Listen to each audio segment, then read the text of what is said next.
Hoje eu decidi fazer um tema que eu gosto tanto, que eu falo tanto, que é Valo Bets, né? Por que isso? Desde que comecei a estudar poker, assim, sei lá, qualquer amigo meu me aconselhou sobre alguma coisa, sempre vinha aquela coisa, né? Valo Bets. Se for contra o Fish, eu betaria tanto. Se for contra um jogador recreativo, pagador, eu betaria todos os streets. Aqui você deixou de extrair valor, aqui você perdeu valor, aqui você não precisava se preocupar em ser balanceado, aqui você pode não ter blefe nenhum mesmo, tal. E eu ficava com aquilo na cabeça e falei, caramba. E aí você começa a colocar em prática, né? Você começa a jogar as mãos, começa a testar, e você começa a ver cada vez mais os calls que você toma, né? Principalmente desses jogadores recreativos, regs mais fraco, enfim. Cada vez mais estudando, né? Me aprimorando ali a parte técnica, você consegue achar os porquês, assim, né? O grande ponto é que as mãos de valor é onde a gente gera nosso maior EV, sempre. Porque basicamente, quando você toma um call, você tá gerando um EV ali muito grande. E aí você tá abdicando de um check, por exemplo, que vai ter sempre um EV zero ali, né? A partir do primeiro momento, para um EV X positivo quando você tava lubetando. E o principal motivo que a gente decide blefar alguma mão, ter blefs, é para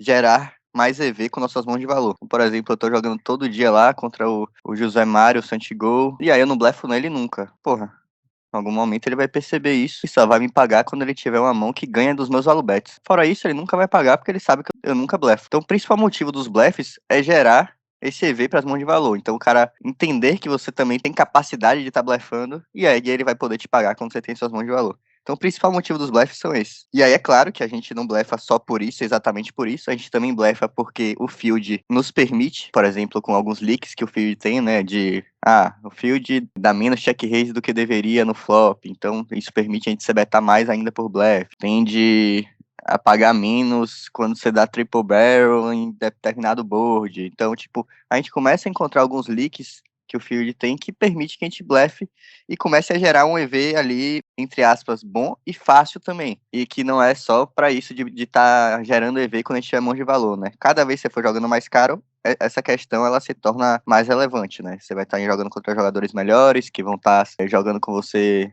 com maior frequência, que vão estar analisando o seu showdown e entendendo qual é seu perfil, o que é que você tem de erro ou não. Muitas vezes desistir de um blefe ou simplesmente chegar num spot e falar assim, aqui eu vou ter 0 blefs, foda-se. Tá tudo bem, é ótimo também. Eu sempre bato muito nessa tecla do ValueBet porque a tendência no nosso começo de carreira mesmo, quanto mais iniciante a gente for, é cometer erros. Seja de size, seja de não betar tal street, seja de ver fantasma em alguns spots. Às vezes a gente olha assim, pô, nesse spot aqui o cara tem uma mão que ganha de mim, então eu não ValueBeto mais.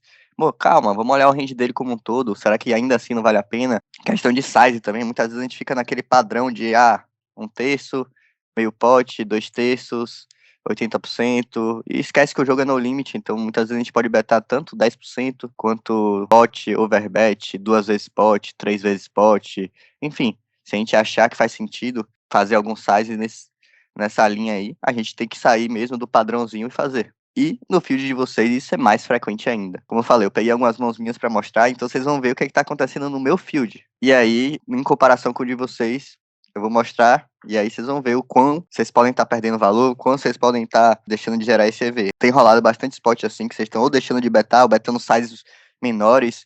Muitas vezes estão só olhando assim, mas o cara tem um Q para me pagar. O range dele tá muito fraco, então eu tenho que fazer o size para ele me pagar com tal mão. Muitas vezes isso é um erro, tá? A gente fica, eu vou mirar aquela mão por isso e aquilo. Muitas vezes o cara, sim, talvez ele só tenha ace high no range dele. Mas o ace high que ele tem é uma mão que é um bluff catcher. É uma mão que, assim como se ele tivesse, talvez no mesmo spot, um top pair, um over pair, seria um bluff catcher. Que, o que é que significa? Que só ganha de bluff. Então, existem spots, por exemplo, que o cara tem lá um par de as num board rei, valete, 10, 3, 4, com possibilidade de flush. As únicas mãos que a gente tá representando, sei lá, são 2P+. Então o as dele é igual ao ace high dele. O as dele só ganha de bluff. Então, não é porque o cara, às vezes, ele não tem nenhum par, ele só tem um ace high, ou ele tem um par muito fraco, que a gente tem que, vou fazer um size muito baixo, já que ele tem uma mão muito fraca, para ele pagar com isso. Não. Às vezes essa mão que ele tem é uma mão que vai funcionar com bluff catcher mesmo num size mais alto. Então é muito mais do que mirar uma mão que o cara tem e fazer o size porque a mão é forte ou fraca. É mais sobre o nosso range, como o nosso range se comporta, como o range dele está se comportando, qual size que faz sentido para o nosso range de valor e a quantidade de bleffs disponíveis que a gente tem. Enfim, fiz uma introdução aqui, mas com as mãos a gente vai ver um pouco mais. Mas de maneira geral, como eu já falei pra vocês, abusar dos value bets, ser ousado mesmo. Ah, tá na dúvida, esse spot tá um meio close, será que o value bet, será que não? Na dúvida vai. Na dúvida, será que size eu faço aqui? Se tem uma mão forte, na dúvida vai no size alto. Vou estar usando também o Flopzilla para mostrar muitas vezes como a nossa mão tá contra o range do cara em determinado board, para mostrar para vocês que muitas vezes a gente tem ali 50, 60, 70% de equidade e isso permite que a gente value bet, né?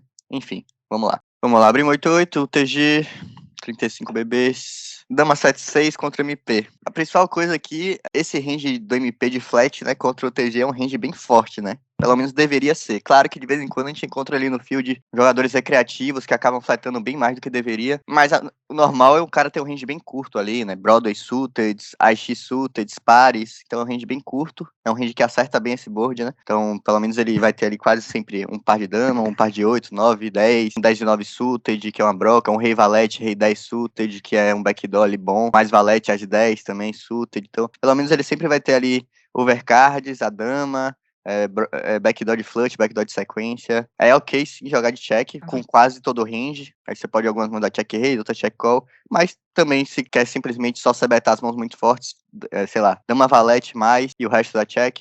Pode ser também. Depois ele dá check turn. A partir do momento que ele dá check turn, eu já começo a concluir que é muito difícil ele ter uma dama, né? Primeiro porque as damas que ele fleta aqui tendem a ser damas fortes. Então, sei lá, a pior dama que ele deveria ter, talvez um dama 10. Ah, digamos que é o cara mais pagador, ele vai ter um dama 9. Mas depois que a gente dá check call flop mais um check turn, parece um claro value bet ainda no turn, né? Dobro 7 river. 7 é uma carta que ele tem pouquíssimo no range, né? Que ele deveria ter pouco.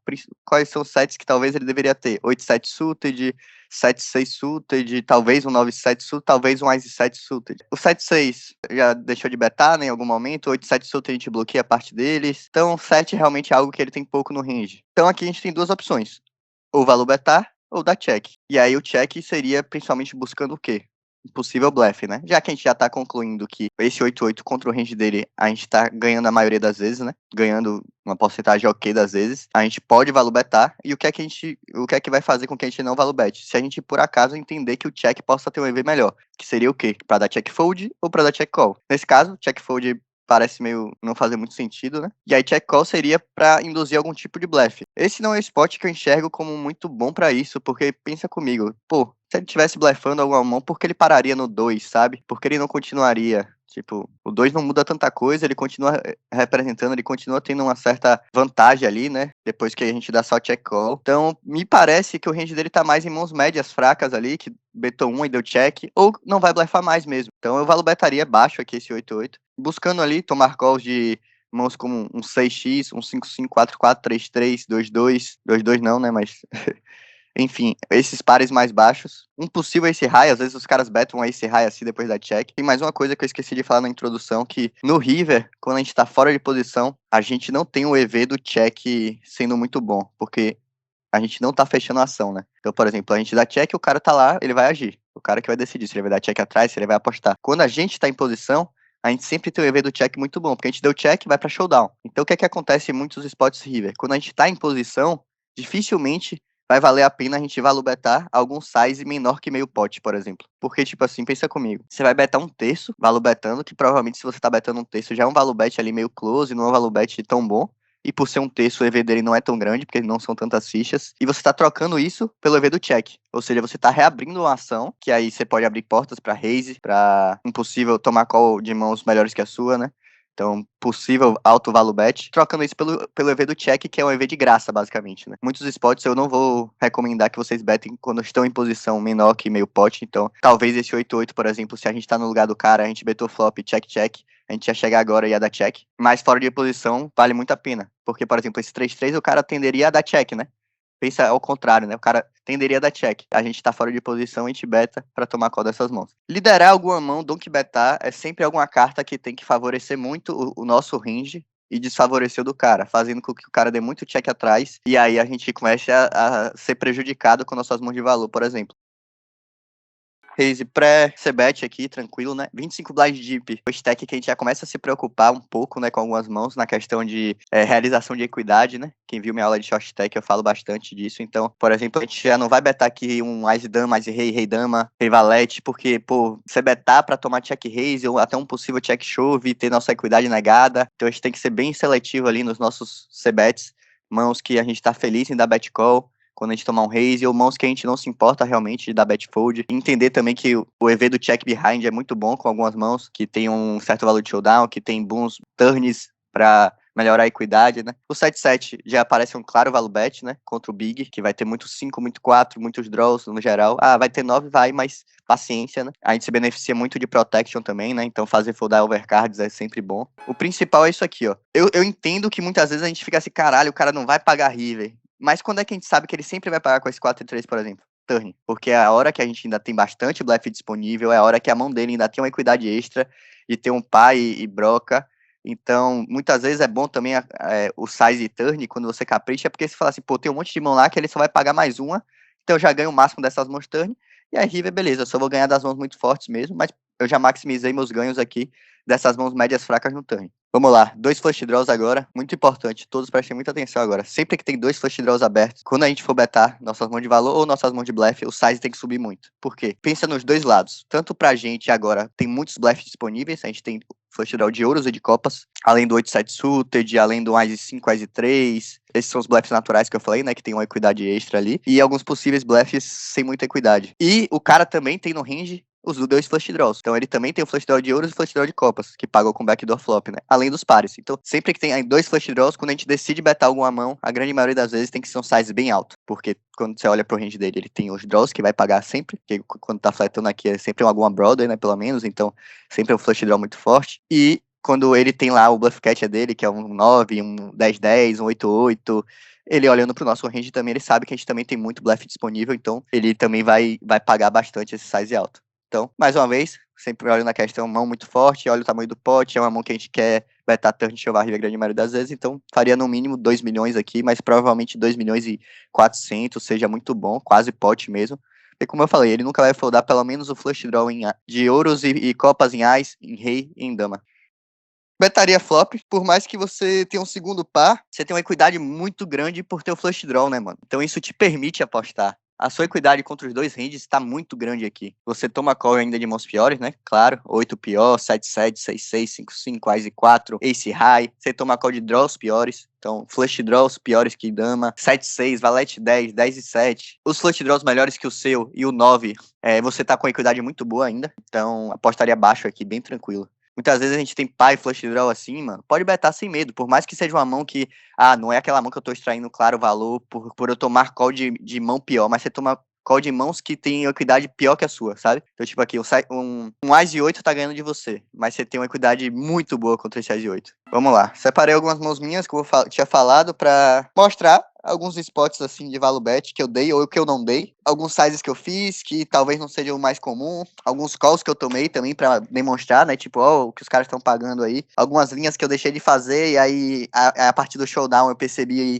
o erro que eu cometi. Enfim, vamos ver aí. Esse 9-3 suited, o cara deu raise, eu paguei. Isso aqui não é three-handed não, tá? É só um torneio que ficou 3 pessoas na mesa ali, mas depois ia chegar mais gente.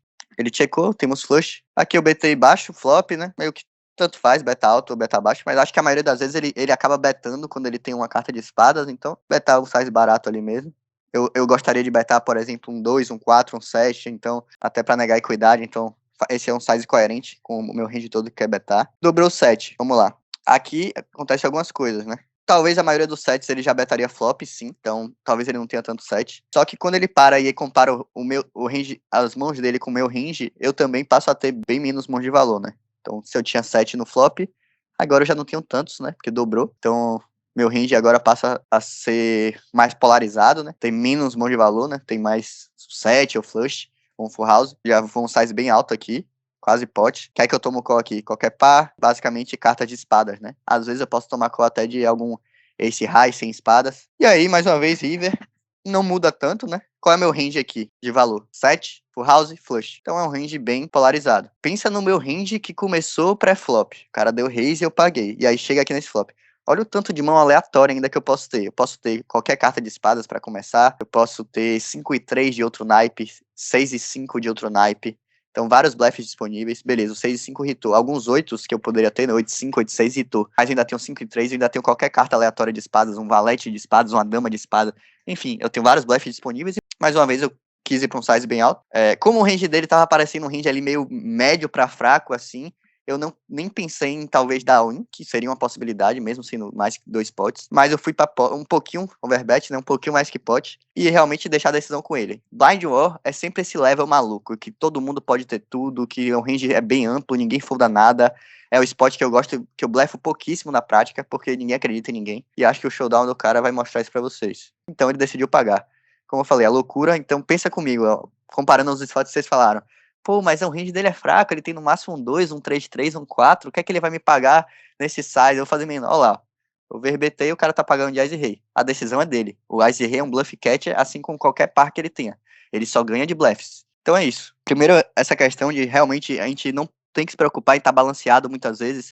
Questão de valor e bluff, a gente pode ser muito desbalanceado. Mesmo num field muito bom, pode sim valor betar bastante. Tem uma frase que eu não sei se eu já falei pra vocês, mas alguns amigos meus já falaram e é muito legal. O field balanceia pra gente. Então, tem outros caras que estão dando blefs aleatórios, espionzando, que faz com que o cara acredite que todo mundo é capaz. Principalmente brasileiros. O cara só olha lá, se é brasileiro, o brasileiro é louco. Já tem lá um Bet Soares espionzando pra você poder valor betar. Tranquilo, e o cara achar que você é capaz de blefar também. Então, primeiro isso, você pode ser muito desbalanceado para valor. Você pode sempre ter mais valor do que blefe. Você pode ter spots que só tem valor e não ter blefe. Você pode estar fazendo sizes que você só faz com valor e não precisa se preocupar com isso, na grande maioria das vezes, né? Vocês têm que tirar o bloqueio realmente dessa questão dos sizes, de fazer 2 terços, fazer 55%, de fazer 1 terço, entender que o jogo é no limite, vocês podem betar potes, vocês podem betar 2 potes, 3 potes, overbet, chove, entender quando isso faz sentido, pensando sempre no seu range comparado ao range do vilão, pensando sempre em como as mãos do cara se relacionam com o seu range, se é qualquer mão, bluff catch é isso, e não ficar pensando, vou fazer o size para o par fraco pagar, para o ace high pagar, entender que esse par fraco, esse ace high pode pagar um chove, ainda mais quando o seu range fica bem polarizado ali em mãos muito fortes só e tirando as mãos médias de valor. Abrir a cabeça mesmo, ser ousado para os value bets, até mesmo quando você tá um pouco close ali, pô, às vezes você tem um segundo par, ou você tem um top pack que não é tão forte, será? Mano, sempre acredita que o field vai pagar mais do que deveria. A tendência do field é ser pagadora. A tendência do field é, tipo, ser passivona, quer ver flop, acerta um flop, não quer foldar mais. Então, abusa. Volta e meia vocês vão se auto-valubetar. Volta e meia vocês vão dar os overbets desse assim, vai tomar um call, você vai falar, nossa, velho, spills aí, não tem problema. Uma vez ou outra spillsar, uma vez ou outra se passar. Eu garanto que vocês vão estar sendo recompensados quando vocês estão tomando call pior ali. Agora vocês vão começar a viciar em overbetar aí. Quando eu comecei a viciar, eu não parei mais, porque cada vez mais eu vi funcionando, principalmente com minhas mãos de valor, principalmente cada vez mais no field mais caro. Os caras são melhores, só que os caras enxergam, tipo assim, o field pior, o cara paga porque ele só pensa na mão dele. Tem uma mão forte, paguei. E é isso. Num field de mais regs, os caras pagam porque eles enxergam, né, os possíveis blefs. Eles entendem os blockers, eles pensam nas mãos que não estão bloqueando blefs, como foi o caso daquele Romeo Pro lá que eu mostrei. Enfim, então vai funcionar em qualquer field, principalmente quando vocês estiverem fazendo de maneira correta, coerente, com as mãos certas. Mais uma vez, por isso que eu foco tanto em valor betar. Não faz slow play, não fica betando sizezinho com mão forte. Na dúvida, mete bala. Na dúvida, mete ficha em bounty, como eu falei. Sempre buscar estar dando a win com suas mãos de valor, seja cobrindo ou não, porque cobrindo você quer ganhar o bounty do cara. Quando o cara tá te cobrindo, ele vai querer te pagar ainda mais, porque ele vai achar que vai ganhar seu bounty. Enfim, é isso.